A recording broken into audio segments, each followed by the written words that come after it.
नमो भगवते वासुदेवाय। जब पृथ्वी पर पुण्य क्षीण होने लगता है, जब मनुष्य पाप के बोझ से दबने लगता है, तब स्वयं भगवान ने एक ऐसा मास बताया जिसमें थोड़े से प्रयास से भी असंख्य पुण्य प्राप्त होते हैं। वह पावन मास है माघ मास।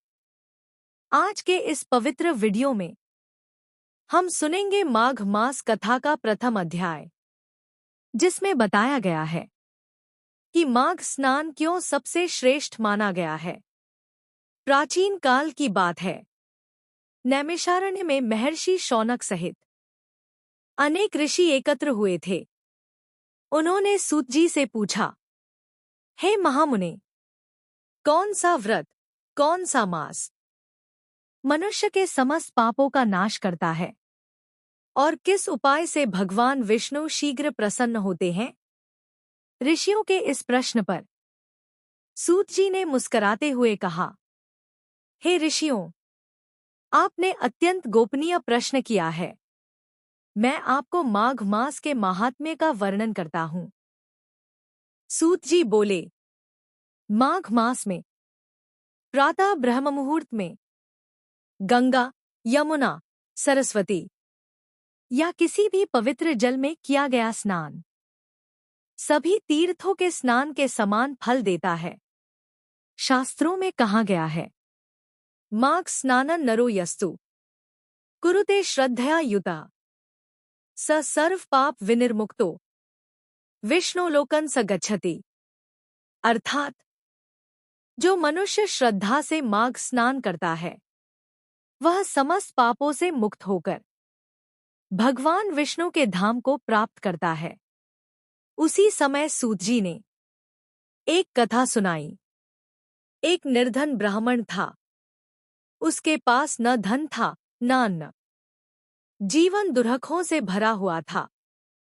एक दिन किसी संत ने उससे कहा, वत्स, माघ मास में केवल स्नान और भगवान विष्णु का स्मरण कर लो, तुम्हारा जीवन बदल जाएगा। ब्राह्मण ने माघ मास में प्रतिदिन नदी में स्नान किया, नमो नारायणाय का जप किया और सामर्थ्य अनुसार दान किया। मास पूर्ण होते होते उसके सारे कष्ट समाप्त हो गए और अंत में उसे भगवान विष्णु का सायुज्य प्राप्त हुआ। सूत जी कहते हैं, भगवान विष्णु स्वयं कहते हैं, माघ मास मुझे अत्यंत प्रिय है।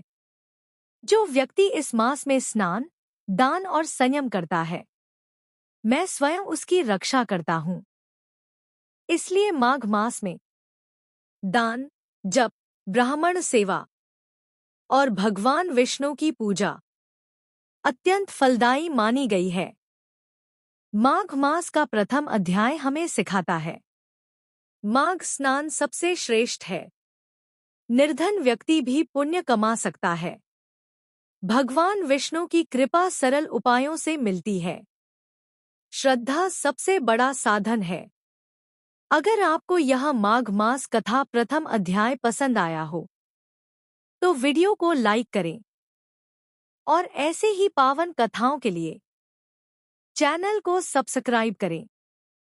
अगले वीडियो में हम सुनेंगे माघ मास कथा द्वितीय अध्याय। जय श्री विष्णु। हरि बोल।